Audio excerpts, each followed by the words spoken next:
El tema de la crisis energética no es de ahora y como usted dice, no es un problema solo de la crisis energética, estamos hablando de algunos problemas que como país atravesamos desde hace algún tiempo. No podemos decir de que la responsabilidad sobre lo que estamos viviendo recae exclusivamente en el actual gobierno. Esto viene de décadas en algunos casos, ¿cierto? Incluida la propia Revolución Ciudadana que se dice ser salvadora o sanadora de una serie de problemáticas. El tema de la crisis energética ya se lo veía venir. El gobierno de Guillermo Lasso se estableció ya algunos indicadores en los que se manifestaba la necesidad de intervenir, sobre todo en el mantenimiento, reparación e implementación de generadores de energía eléctrica, sean estos en el tema hidroeléctrico o las termoeléctricas. Recordemos de que poco o casi nada hizo el gobierno anterior de Guillermo Lasso sobre este tema y que el presidente Daniel Noboa conocía perfectamente esta problemática, pero lamentablemente si es que nosotros acudimos un poco a observar la ejecución presupuestaria respecto al área energética, se habla más o menos de el 34% de ejecución presupuestaria, que fíjese usted, ya vamos casi a octubre, y el 34% significa un indicador de ineficiencia en la gestión en el área. Más allá de que también este presupuesto se infla con la última contratación de la barcaza, que está ahora ya generando algunos voltajes de energía eléctrica. Es decir, a lo que voy, el gobierno sabía, el gobierno se comprometió desde el principio a superar la problemática, en campaña electoral dijo que sabía cómo hacerlo, pero hasta la presente fecha no hay pues una respuesta.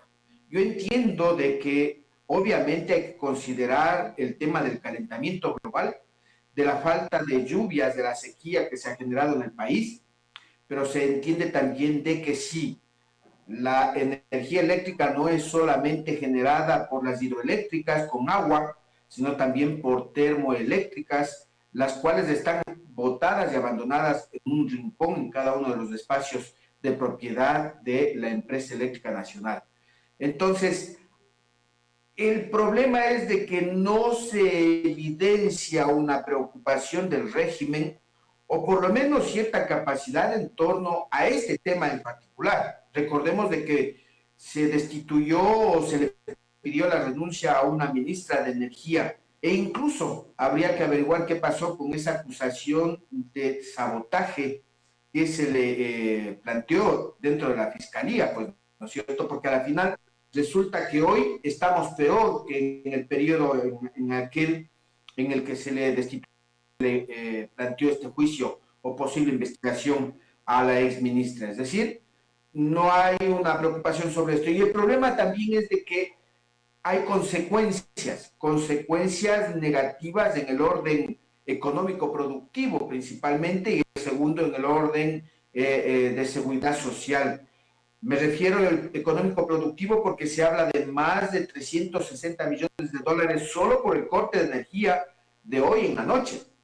Pero el gobierno ha anunciado la continuidad a partir de la próxima semana. Como usted pregunta, ¿será que hoy es una necesidad o es un plan piloto para conocer cuál es el comportamiento social, humano y productivo en el país y la respuesta de la población en torno a un apagón de esta naturaleza o magnitud que se va a hacer hoy en la noche? Entonces decía, también la consecuencia es desde el punto de vista económico y productivo. 360 millones de dólares se habla por las áreas, por los productores. Y el tema de seguridad social, me refiero a la ciudadanía, no al seguro social, sino que evidentemente con un apagón la delincuencia con seguridad ya estará organizada en brigadas para recorrer diferentes territorios y sectores en los que puedan cometer sus fechorías. Digo que esta es una partecita, una parte de la falta de preocupación del régimen, porque el tema de seguridad, yo en lo personal creo que no hay pues una atención en el área. Recordemos don Lenin, ya hemos analizado cuántas veces el tema de ausencia del Plan Fénix, ausencia del Estado, ausencia de la institucionalidad, en muchas circunstancias. Recordemos de que recientemente asesinaron a una directiva de un centro penitenciario sin escoltas, sin protocolos necesarios, ¿no es cierto? Entiendo que se compraron vehículos blindados en alcaldías, en prefecturas, en algunas otras entidades de gobierno están comprando, adquiriendo vehículos blindados para protegerse ellos y no proteger a quienes realmente lo necesitan. Y en la ciudad de Cayambe, aquí cerca, por ejemplo, se suscitó un hecho de la Edad Media, de maniatar desnudo a un delincuente y colgarlo en una plaza pública para que la ciudadanía lo observe y la muchedumbre también, digamos, se sienta satisfecha frente obviamente a la ausencia del Estado y esa falta de confianza que tenemos los ciudadanos con el tema de justicia, o una injusticia que a la final lo que hace es dejar en libertad a los delincuentes detenidos en flagrancia, o por otro lado estar vinculados jueces en la narcodelincuencia o la corrupción.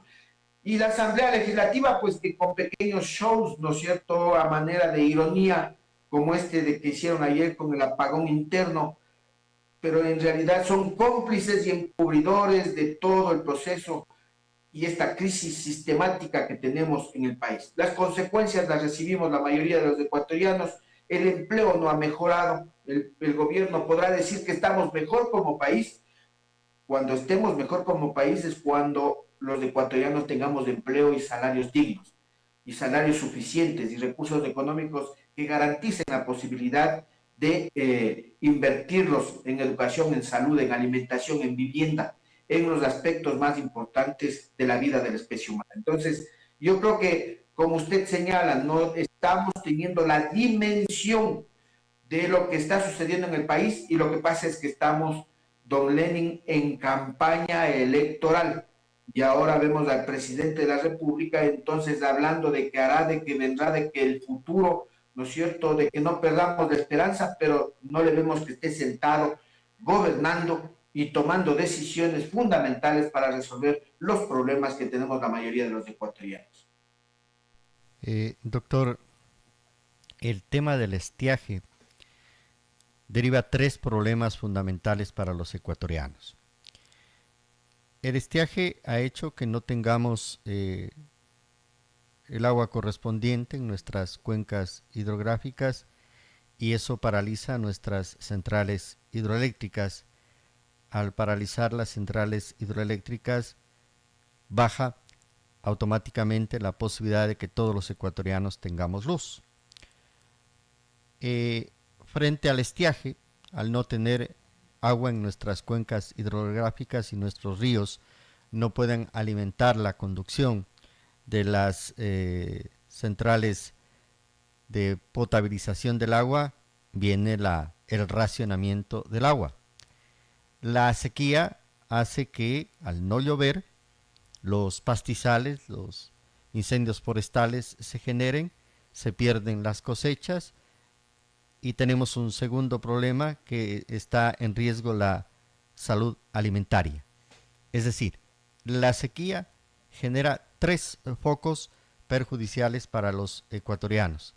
Eso sin contar con toda la trama de corrupción que estamos mirando ahora, que está finalizando ya el proceso del caso Metástasis, que parece que es la madre de toda la corrupción y de los casos que se han dado. El país lamentablemente se constituye en un estado fallido, sin lugar a dudas, doctor. En realidad está la especie humana en el Ecuador y no sé si en algunos otros países de América principalmente en riesgo su existencia. Fíjese usted que algunos cantones, algunas ciudades están haciendo la suspensión de la provisión del servicio de agua potable por más de 10 y 12 horas.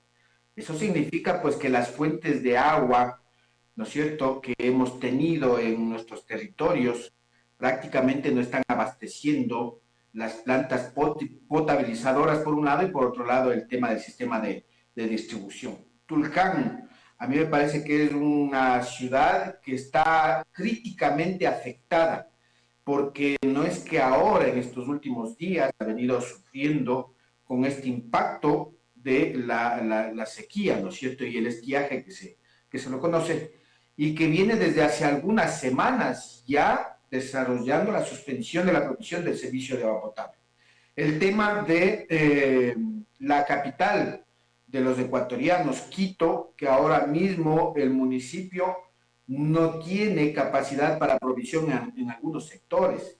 En otros sectores como Durán, que aparte de que no hay agua potable y entubada que sea distribuida, ¿no es cierto?, hacia los hogares, resulta que se ha convertido en un negocio del narcoterrorismo el control de la distribución de agua potable. Durán, fíjese usted cómo es que la situación no solamente es un tema de contar o tener agua, sino también de garantizar la vida de los ecuatorianos en el acceso a este líquido vital.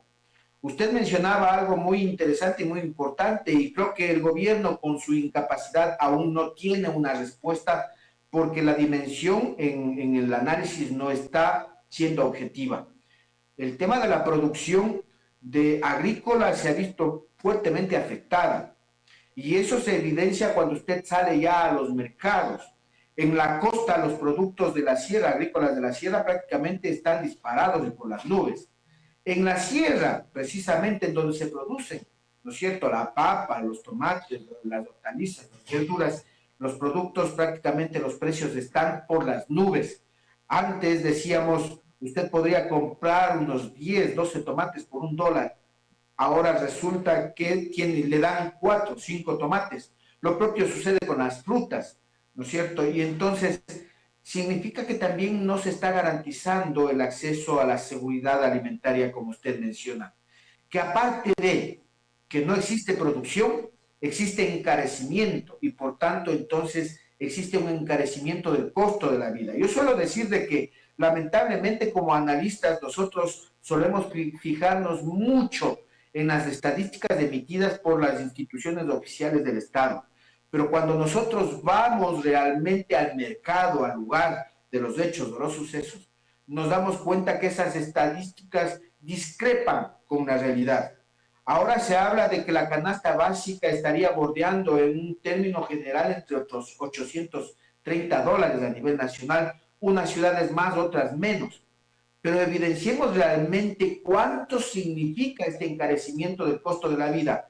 Cuando se redujo por efecto de los impuestos implementados por el régimen y también por la incidencia del incremento del precio de los combustibles, se produjo una reducción de la capacidad adquisitiva de los $460 del salario básico unificado.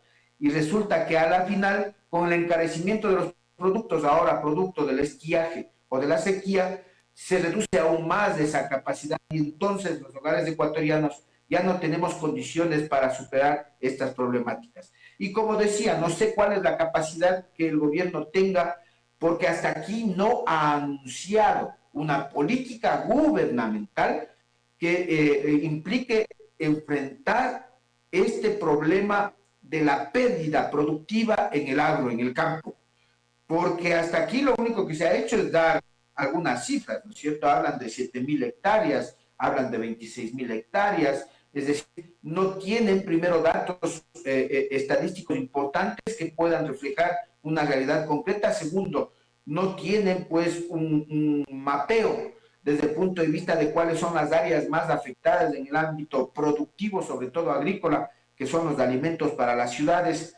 Y tercero, no tienen una propuesta de inversión. El gobierno dice que ha puesto en orden las finanzas y la casa, que va a regalar luz en diciembre, enero y febrero, pero no dice entonces cómo va a atender, porque ya tiene, se entiende, suficiente dinero, no dice cómo va a atender esta problemática de garantizar también y subvencionar la pérdida productiva de los agricultores en el campo del país. Y lo otro que usted ha mencionado, obviamente, que tiene que ver con las hidroeléctricas principalmente, que más allá de que llueva o no llueva, el problema es de que no ha existido, ¿no es cierto? Y por más que el ministro de gobierno salga a gritar a los medios de comunicación, ¿no es cierto?, en contra de los entrevistados.